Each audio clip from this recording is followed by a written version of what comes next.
Assalamualaikum warahmatullahi wabarakatuh.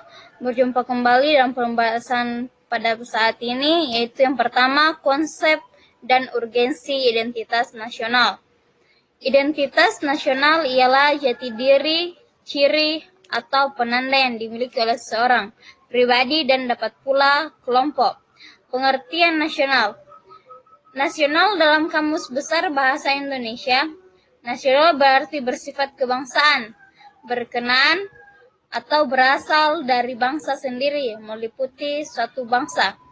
Dalam konteks kewarganegaraan, identitas nasional yakni ciri atau karakteristik, perasaan atau keyakinan tentang kebangsaan yang membedakan bangsa Indonesia dengan bangsa lain. Secara historis, khususnya pada tahap embrionik, identitas nasional Indonesia ditandai ketika munculnya kesadaran rakyat Indonesia sebagai bangsa yang sedang dijajah oleh bangsa asing pada tahun 1908 yang dikenal dengan masa kebangkitan nasional atau bangsa.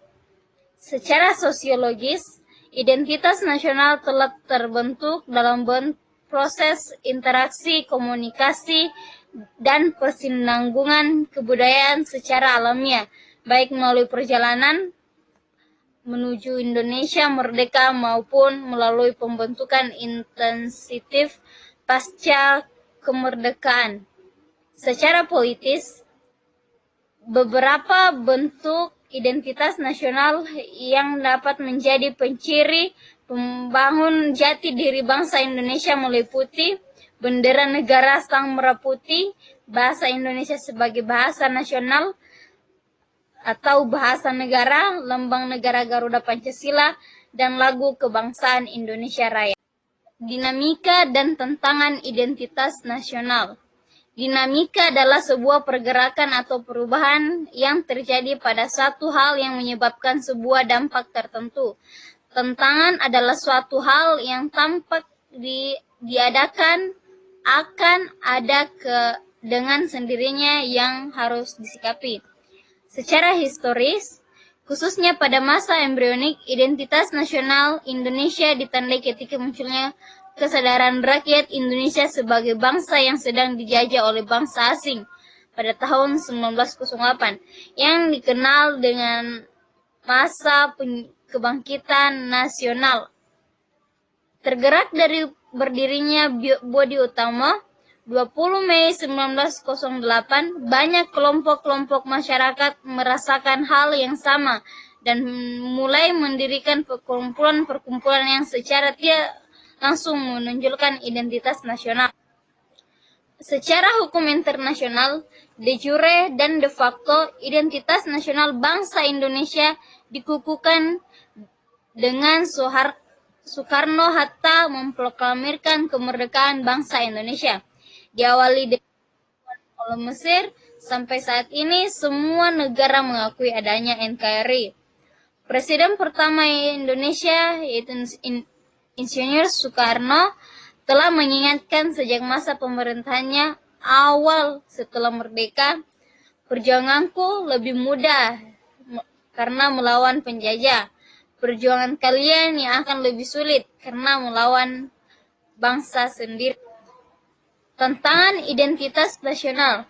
Pancasila merupakan konsensus pemimpin-pemimpin yang mewakili suku, agama, ras, dan adat istiadat yang ada di Indonesia dan merupakan identitas nasional yang sudah tidak bisa ditolak dengan cara apapun. Tantangan selanjutnya adalah Pancasila sudah luntur dari jati diri setiap individu masyarakat Indonesia, terutama kalangan muda-mudi.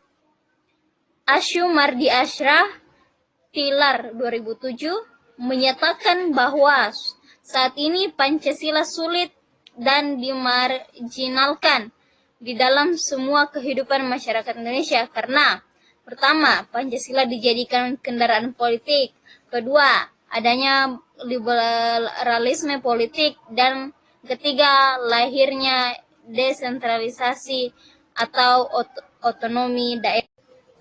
Yang ketiga yaitu konsep dan urgensi integrasi nasional. Pengertian integrasi nasional. Integration berarti kesempurnaan atau keseluruhan. Kata ini berasal dari bahasa Latin integer, yang berarti utuh atau menyeluruh. Berdasarkan arti etimologisnya itu, integrasi dapat diartikan sebagai pembauran hingga menjadi kesatuan yang utuh atau bulat. Nation artinya bangsa sebagai bentuk persekutuan dari orang-orang yang berbeda latar belakangnya, berada dalam suatu wilayah dan di bawah satu kekuasaan politik. Pengertian integrasi nasional dalam konteks Indonesia dari para ahli atau penulis. Yang pertama yaitu Saifuddin Bahar, 1996. Upaya menyatukan seluruh unsur suatu bangsa dengan pemerintah dan wilayahnya. Yang kedua, Risa Nur Alfani, 2001. Pembentukan suatu identitas nasional dan penyatuan sebagai kelompok sosial dan budaya ke dalam suatu kesatuan wilayah. Ketiga, Juliati Suroyo, 2002. Bersatunya satu bangsa yang menempati wilayah tertentu dalam sebuah negara yang berdaulat. Yang keempat, Ramlan Surbakti, 2010. Proses penyatuan berbagai kelompok sosial budaya dalam satu kesatuan wilayah dan dalam satu identitas nasional. Jenis integrasi. Integrasi bangsa menunjukkan pada proses penyatuan berbagai kelompok budaya dan sosial dalam satu kesatuan wilayah dan dalam satu pembentukan identitas nasional. Kedua, integrasi wilayah. Integrasi wilayah menunjuk pada masalah pembentukan wewenang kekuasaan nasional pusat di atas unit-unit sosial yang lebih kecil yang beranggotakan kelompok-kelompok sosial budaya masyarakat tertentu. Integrasi elit dan massa menunjuk pada masalah penghubung antara pemerintah dan yang diperintah, mendekatkan perbedaan. Yang keempat, mengenai aspirasi dan nilai pada kelompok elit dan massa. Integrasi nilai menunjuk pada adanya konsensus terhadap nilai yang minimum yang diperlakukan dalam memelihara tertib sosial. Integrasi tingkah laku atau perilaku integratif menunjuk pada penciptaan tingkah laku yang terintegrasi dan yang diterima demi mencapai tujuan bersama. Yang keempat yaitu dinamika dan tantangan integrasi nasional. Pengertian integrasi nasional. Integrasi nasional berasal dari kata integrasi dan nasional. Integrasi berarti memberi tempat dalam satu keseluruhan, dan dalam Kamus Besar Bahasa Indonesia, integrasi berarti pembauran hingga menjadi kesatuan yang bulat dan utuh. Kata nasional berasal dari kata nation dalam bahasa Inggris yang berarti bangsa sebagai persekutuan hidup manusia. Integrasi nasional merupakan proses mempersatukan bagian-bagian unsur atau elemen yang terpisah dari masyarakat menjadi kesatuan yang lebih bulat, sehingga menjadi satu nation atau bangsa. Integrasi nasional merupakan usaha atau proses menyatukan perbedaan yang ada pada suatu negara sehingga terciptanya keserasian dan keselarasan secara nasional. Faktor yang mengaruhi integrasi nasional. Yang pertama, adanya ancaman dari luar dapat menciptakan integrasi masyarakat. Yang kedua yaitu gaya politik kepemimpinan bangsa dapat menyatukan atau mengintegrasikan masyarakat bangsa tersebut. Yang ketiga, kekuatan lembaga-lembaga politik, misalnya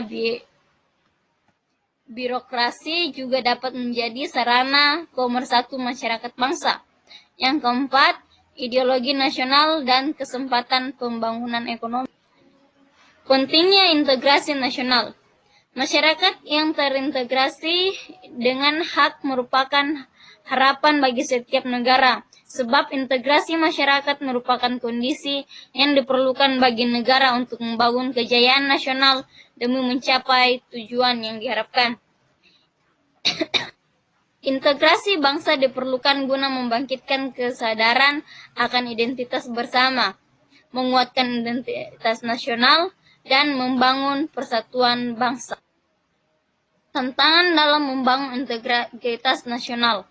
Dalam upaya mewujudkan integrasi nasional Indonesia, tantangan yang dihadapi datang dari dimensi horizontal dan vertikal. Dalam dimensi horizontal, tantangan yang berakar pada perbedaan suku, agama, ras, dan geografi. Sedangkan dalam dimensi vertikal, tantangan yang ada adalah berupa celah perbedaan antara elit dan massa, di mana latar belakang pendidikan kekotaan menyebabkan kaum elit berbeda dari massa yang cenderung berpandangan tradisional. Materi kelima yaitu konsep dan urgensi konstitusi negara nasional. Pengertian konstitusi. Konstitusi adalah satu naskah atau dokumen yang dalamnya memuat keseluruhan peraturan-peraturan yang mengatur dengan mengikat dalam penyelenggaraan ketatanegaraan dalam suatu negara. Secara etimologi, istilah konstitusi berasal dari bahasa Latin, yaitu constitutio, constituere, artinya dasar susunan bangsa, badan. Dan dari bahasa Prancis constituer yang berarti membentuk.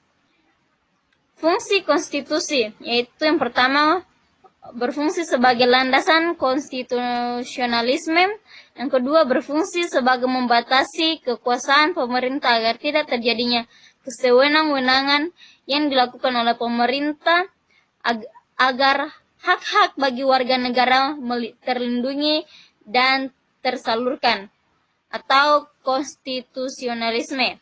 Yang ketiga, sebagai piagam kelahiran suatu negara, a birth certificate of new state.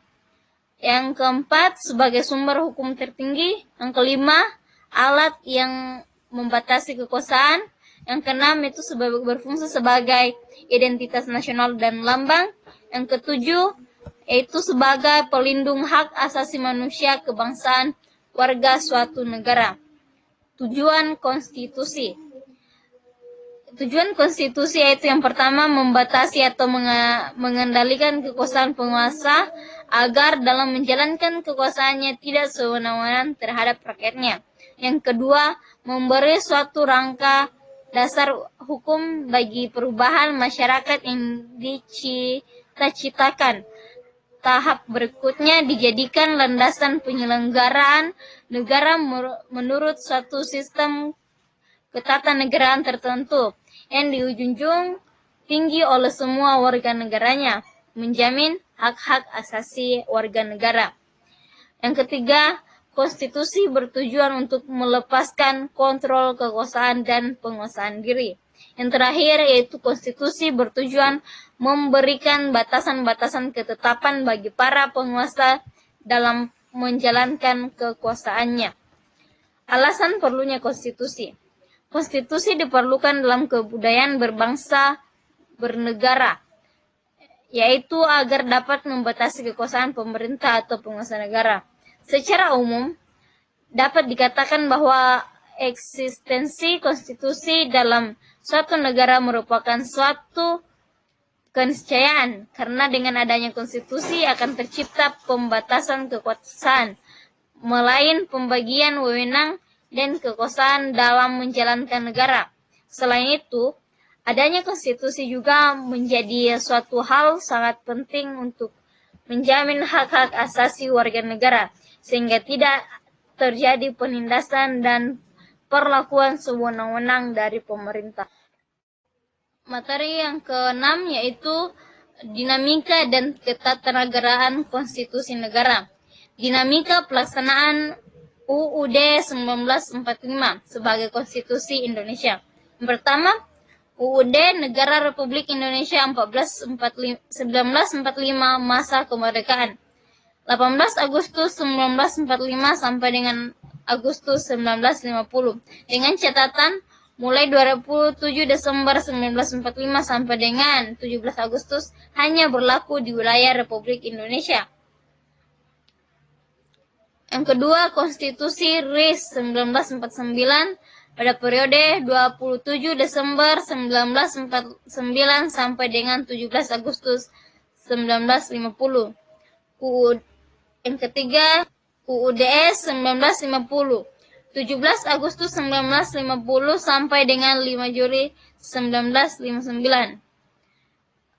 Yang keempat, UUD Negara Republik Indonesia 1945 masa Orde Lama pada periode 5 Juli 1959 sampai dengan 1965. Yang terakhir, UUD Negara Republik Indonesia 1945 masa Orde Baru pada periode 1966 sampai dengan 1988. Tantangan pelaksanaan UUD 1945 sebagai Konstitusi Nasional Indonesia. Perubahan yang terbilang cukup singkat ini dilatar belakangi oleh agresi militer Belanda yang mengharuskan mengubah bentuk negara dari presidensil menjadi pemerintah parlementer. Akibatnya Indonesia harus mengubah konstitusi negara. Konstitusi negara Indonesia berubah menjadi parlementer yang menjadikan Presiden Soekarno sebagai kepala negara, bukan kepala pemerintah. Sekian dari saya, terima kasih.